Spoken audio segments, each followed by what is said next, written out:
Mula Luzon, Visayas at Mindanao, laging una ka sa mga balita at impormasyon sa mas pinalakas na Unang Balita.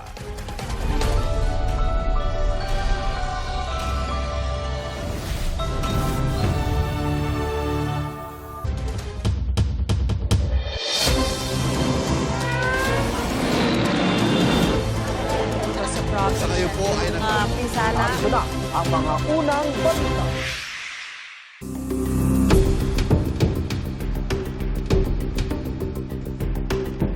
Naniniwala si Attorney Jeremy Lotoc ng National Bureau of Investigation na may kinausap si Vice President Sara Duterte para patayin si Pangulong Bongbong Marcos, First Lady Liza Araneta Marcos at dating House Speaker Martin Romualdez. Iginiit niya yan sa muli niyang pagsalang sa impeachment trial ng bise. Ipinunto naman ng defense team na ang galit ng bise ay reaksyon lang sa mga banta umano sa kanyang buhay. May unang balita si Mark Salazar. Mag-iingat po kayo. Baka po mamaya kasi totoo yung mga naririnig namin or yung, I don't know if it's true, na meron daw silang Operation Romanovs. Huwag kang mag-alala, ma'am, sa security ko kasi may kinausap na ako na tao. Muling naungkat ang Operation Romanov sa impeachment trial sa gitna ng pag-iba ng depensa sa testimonya ni NBI Regional Director Attorney Jeremy Lotoc. Muling pinalabas ng depensa ang November 23, 2024 online press con ni Vice President Sara Duterte para ipuntong ang galit ng bise ay reaksyon niya sa banta raw sa kanyang buhay. Ayon kay Lotoc, sinubukan nilang imbestigahan ang banta sa buhay ng bise at ang sinasabing Operation Romanov. Pero hindi ito naberipika dahil hindi raw nakipag-coordinate ang kampo ni VP Duterte. We try to invite Princess Maui to shed light doon sa sinasabi nilang Romanov. Since hindi ho nag-appear si Princess Maui, wala ho kaming basis. So classify muna namin ito na non-validated information. Ang Romanov ang pangalan ng pamilya ng huling Tsar ng Russia. Ipinapatay siya at ang kanyang pamilya noong 1918 ng mga revolusyonaryo pagkatapos ng Russian Revolution. Sa ibinigay na konteksto ng depensa sa paglilitis, ang Operation Romanov ay isang plano para patayin ang pamilya ni Vice President Duterte. Pero nagtataka raw si Senator Judge Raffy Tulfo dahil si Davao City Mayor Baste Duterte anya ang alam niyang unang gumamit ng salitang Romanov sa isang mensahe sa Pangulo. It was Baste Duterte ang nabitaw ng salita na yon, warning sa first families. Hindi ipinalabas sa trial pero sa isang public speech nagsalita si Mayor Duterte noong January 2024. Just a simple message sa ato ang Pangulo. From now on, before you go to bed, think of the Romanovs. Think of Benito Mussolini and his wife.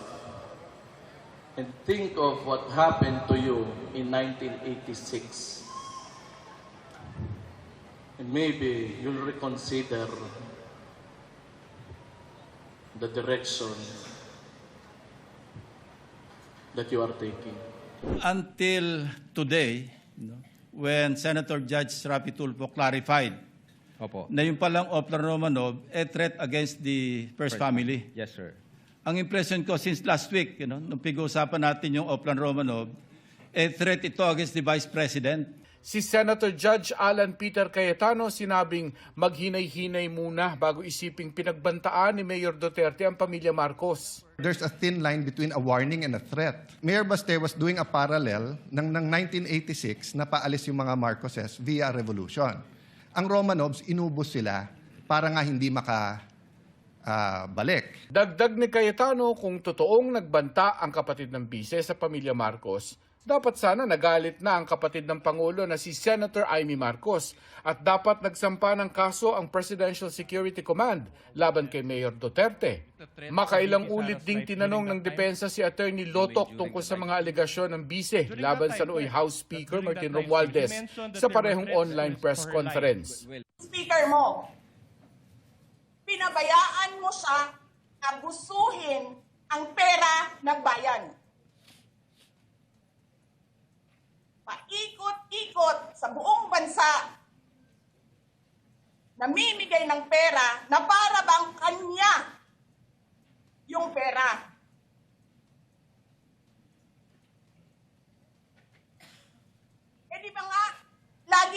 sinasabi separation of powers, anong trabaho ng legislative branch? Gumawa ng batas. Anong ginagawa ni Martin Romualdez? Nagdidirect ng DSWD, namimigay ng ayuda. Do you know for sure if this statement by the Vice President or any part thereof happened in real life? Based on our investigation, yes. You're admitting that Martin Romualdez goes around the country to distribute money? I have to object now, Your Honor. Compound question. Your Honor, my question is the statements or any part thereof. Objection is sustained. The witness is incompetent to testify as to the truth of the matter stated by the Vice President. Itinanggi na noon ni Romualdez sa mga paratang. Pero punto ng depensa, sa pagpapalabas ng video, kung walang personal knowledge, Attorney Lotoc tungkol sa ibang mga sinabi ng bise sa online press conference, wala rin ba siyang personal knowledge na kumontrata nga ng assassin si Duterte para patayin ang Pangulo? If you have personal knowledge, based on this, that the Vice President really contracted an assassin. Ask an answer. Or, a person. We do believe that the Vice President had contracted, but I don't have personal knowledge. Kung personal knowledge ang gusto niyong malaman. Pero we do believe based on the evidence that we've gathered and based on our investigation. Ang prosekusyon nagkaroon muli ng pagkakataong makapagtanong para lalong makapagpaliwanag ang testigo nilang si Lotoc sa tinatawag na redirect. Isang tinalakay ang tanong ng depensa tungkol sa mga pagkakamali sa ilang dokumento ng NBI gaya ng mga petsa. Sa muling pagtatanong ng prosekusyon, iginiit ni Lotoc na walang epekto ang mga sinasabing pagkakamali sa nakita sa video ng umano'y pagbabanta ng bise. They don't have any effect at all. Those typographical errors does not alter the fact that the video exists. It does not alter the fact that the Vice President uttered those statements. And it does not alter the fact that the findings of the NBI is that the Vice President committed the crime of grave threats and inciting to sedition. Okay, Your Honor. now. Ipinunto rin na hindi umano binawi ng bise ang kanyang banta, gaya ng makikita sa isa pang video na nakunan 3 araw matapos ang online press conference noong 2024. Pinalabas ang bahagi ng video sa impeachment court. I was asked during a press briefing by a media person if I know of these plans, if you can say the word, if that is the correct word to use here, plans. So I answered. I was asked Romanov, and then I answered. I was told by 2 people, this is the first time I've heard of Romanov, so that is the 3rd already. And I said, don't worry about my security. If they kill me, if I die, kapag pinatay ako, or kapag namatay ako, in the context of, don't worry about my security. So this means, pinatay ka. Diba? Kasi hindi ka naman mamamatay by heart attack in relation to your security. Diba? So, pag namatay ako, I already asked a person to take revenge against 3 individuals. So, Giit ni Lotoc lumabas sa kanilang investigasyon na nagbanta ang bise at seryoso ito bilang siya ang ikalawang pinakamataas na opisyal ng bansa. What is the emotional state of the Vice President? When we tried to connect that in the November 23, 2024 event and the November 26, 2024 utterances, it shows na hindi ho nagbibiro yung Vice Presidente nung inatter niya yung mga utterances nung November 23. At the same time, yung pagiging furious niya, at yun nga, yung sabi ko, yung fumingly mad ng November 2023, dala pa niya hanggang doon sa November 26 kasi nireiterate po niya, Your Honor, at inadmit po niya na meron siyang kinausap na tao to take revenge. Did you consider that statement, that fact, that it was only in response to Princess Mau's statement? If any. Well, I don't think so, Your Honor, kasi yung utterances, yung nature ng utterances, may kinausap na ako, ma'am, huwag kang mag-alala. So, ibig sabihin, even before the questions was asked, may kinausap na ho ang Vice Presidente. There is intent on the part of the Vice President. The Vice President is determined insofar as that statement is concerned. At the same time, the utterances were not product of a temporary fit of anger or spur of the moment.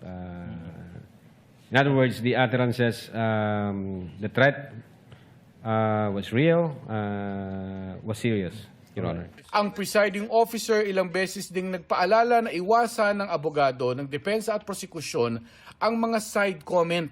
Are you aware that the Vice President is a lawyer? Yes, sir, of course. That he has, of course, a law degree and passed the bar exams? Yes, sir. With the first attempt and with the rating of 80%, are you aware of this? I heard it in the news, sir. Oh, she has a higher grade than most of the lawyers here. But are you aware that she also worked as a court Objection, attorney? relevance, Your Honor. Relevance. Objection, Counsel for the relevance. respondent, kindly avoid those Yes. We will comply, Your disparaging Honor. statements, given that there are a lot of lawyers here and you don't know what their grades are. The evidence is clear, sir. According to you. Oh, objection, Your Honor. I move that. Oh, wait. Counsel, We cannot let this no, pass. that is a reminder for counsel for both parties. Kindly avoid side remarks. Henceforth, the presiding officer will have it stricken off the record. And whatever question you pose and afterwards withdraw will likewise be stricken off from the record. So as to avoid any attempts at showmanship, usually seen on TV, yes, but will not be tolerated by this impeachment court. Giit naman ni Senator Judge Cayetano kay Lotoc, ang umano'y banta ng bise ay nakakondisyon sa kung papatayin siya ng umano'y tatlong pinagbabantaan niya na sina Pangulong Marcos, First Lady at dating House Speaker. Aniya, kung hindi naman nila balak ipapatay ang bise, bakit sila matatakot? Ang sinabi ni VP Sara, pag pinatay ako, patayin silang tatlo. So kung wala naman silang tatlo balak na patayin siya, why would they feel threatened? We qualify that grave threats sa term namin as event-based condition na yun nga, pag nangyari yung event, magti-trigger ngayon yung threat ng Vice President. Now, insofar as na-threaten sila, yung sinasabi mo po, sir, na pag namatay si Vice President, tsaka papatayin ngayon ng tao na inutusan niya, yung tatlo, ang isa sa alarming, na very alarming part na nakita namin, yung mga sasakay ho na grupo po eh. Kasi, God forbid, pwedeng mawala ang Vice Presidente but not necessarily sila yung dahilan. Pwedeng namatay siya for one reason or the other. Then, ang impression na ng marami, ang may kasalanan nito, yung tatlo. Ito ang unang balita. Mark Salazar, GMA News. Iginiit ni Vice President Sara Duterte, hindi suportado ng mga ebidensya ang mga reklamo laban sa kanya sa impeachment trial. Ayon sa bise, kahit na paulit-ulit sabihin na may banta, kahit wala naman, at mag-imbento ng assassin at mga gawa-gawa umunong ebidensya, hindi magiging katotohanan ng anyay kathang isip. Sa halip, pinahihina raw nito ang integridad ng mga institusyon, tinitibag ang tiwala ng publiko, sinasayang ang pondo ng bayan at sinisiraan niya ang pagtuklas sa katotohanan. Dagdag ng bise, ang impeachment proceeding ay dapat nakabatay sa kapani-paniwalang ebidensya at hindi sa mga espekulasyon, gawa-gawang naratibo o hindi suportadong aligasyon. Ang batas ay nakadepende anya sa katotohanan, hindi sa kathang isip lang. Mismong si Pinay tennis star Alex Ayala nagulat sa kanyang iconic na horizontal forehand shot sa isa sa mga laban niya sa 2026 Wimbledon. I'm so grateful because it was a hard shot to do, and when I saw the photo afterwards, wow, parang ginawa ko yun. Ginawa niya ni Ayala sa round of 32 kung saan niya tinalo si defending champion Iga Swiatek. Sa kabila ng kanyang busy schedule dahil sa trainings at mga sinasalihang kompetisyon, tiniyak ni Alex na meron siyang life outside tennis. Hilig daw niya ang pag-travel at iba pang sports. Sa ngayon, naghahanda siya para sa iba pang international tournaments, kabilang ang Asian Games. Ibinahagi rin ni Ayala ang mga natutunan niya sa kanyang Wimbledon journey. One thing I've learned about myself is how to control my emotions and how I can dictate my emotions rather than let my emotions dictate me.